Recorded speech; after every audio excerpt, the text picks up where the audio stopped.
We're talking about the biggest injury question marks as training camps open up next on Fantasy Football Today in 5. Hello and welcome to Fantasy Football Today in 5. I'm Chris Towers here with Dave Richard on Wednesday, July 26th episode. We're here to remind you about some big names working their way back from injuries this offseason. Those names are Chris Godwin, J.K. Dobbins, Gus Edwards, all working their way back from torn ACLs. James Robinson coming back from a ruptured Achilles. T. Higgins coming back from shoulder surgery, and Michael Thomas working his way back from an ankle injury that has derailed his past 2 seasons. It's been a really tough road for Mike Thomas. And Dave, which of those injuries concerns you the most right now? The Godwin injury, because we've come to look at Mike Godwin.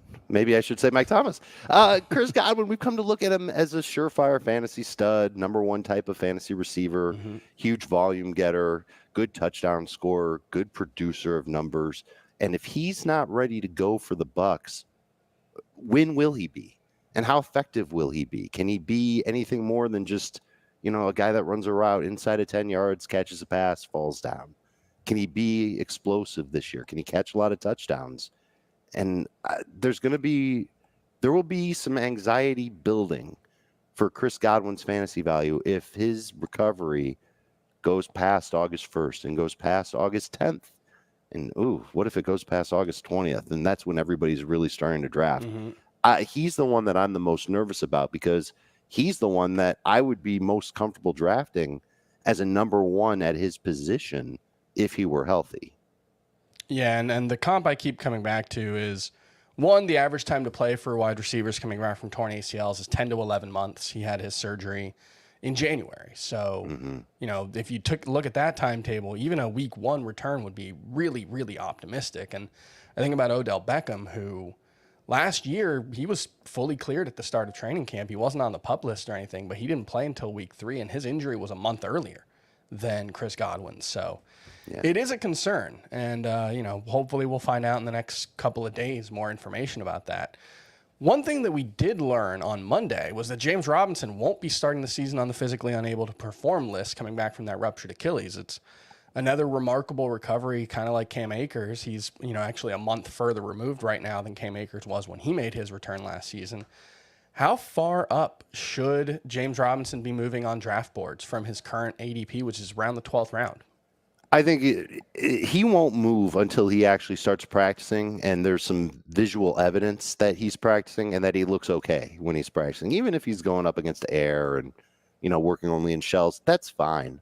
That's what I want to see. Until then, he's going to be in that round 12. Maybe he moves up a little bit, Chris. Maybe we take him in round 10 because there's hope that he can contribute and be a part of fantasy teams this year and be part of fantasy lineups this year. That would be exciting to see. But if there's that visual evidence I'm talking about, maybe he even plays in a preseason game and he looks good and the Jaguars offense looks good, you could see him rise into like round 7 or round 8, I bet. I think you'd see people get really excited because we've won with James Robinson before. 2 years ago, he was a fantasy stud. Last year, he would have been a fantasy stud had the Jaguars actually treated him like a feature back every single week. They didn't do that most weeks. And it's not because he's bad. It's because they were idiots. So I think that there's definitely potential for James Robinson to rise up. We're doing a draft today. He will be on my radar once we get to the double-digit rounds for sure. Yeah, I'm a little disappointed just because I've drafted him a lot so far this year. I added him to my most recent sleepers column. So hopefully the price doesn't get too high because I do think there is some potential there if you're doing a 0 RB build, especially to target him in the later rounds. No question. That's a great call. All right, and then the last one. We know J.K. Dobbins, it sounds like he's going to start on the PUP list coming back from the torn ACL, and he had some other issues. I think it was an MCL damage as well. Yeah, he had major reconstruction. And Gus Edwards, his was less serious, but it was a little later, so we're not sure what his status is going to be for the start of the season. Any interest in Mike Davis as the J.K. Dobbins, Gus Edwards contingency plan? We saw Devontae Freeman be fantasy relevant in that Ravens offense last year. Well, Davis isn't the only guy there. And in fact, they added Corey Clement as another insurance policy, and they drafted Tyler Beatty. I like Tyler Beatty's talent, and I think he's got a chance to be a factor there. But I imagine one of the two from Dobbins and Edwards will be ready to go for the start of the season. Not that they will be feature backs, And that's really the Ravens' MO anyway, is that they like to use multiple running backs. And then they've got that quarterback who runs the ball too, Lamar Jackson. So it's a three-headed monster that combines their run game, and they're going to lean on that run game a lot. It makes me worried that there won't be a lot there for any one running back from week to week to say that they'll be a number one fantasy RB. They're going to be number two running backs at best. If Dobbins can get off that PUP list by the middle of August, I think people will start to gravitate toward him. I think I would gravitate toward him and start moving him up my rankings. But until that happens, I'm going to be very cautious with him.